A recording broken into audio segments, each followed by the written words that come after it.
Ito? Ano to po? Ano yan? Harina. Harina. O kasi masyado maalat tong crispy fry. Tama. Kaya lang. Tapos lagyan mo magic soda. Para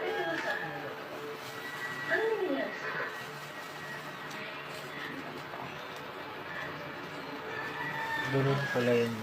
yes.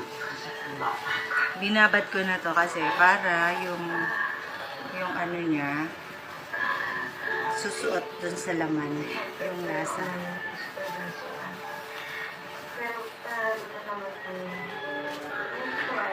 Yung pagbabad niya dito, Hmm? mga ilang oras na Pwede naman na isang oras. Pero wala mga opisyal na kahilig sa simbahan. Ano na lang ang sasabihin sa akin ng mga tao? May anak ako na nagkain.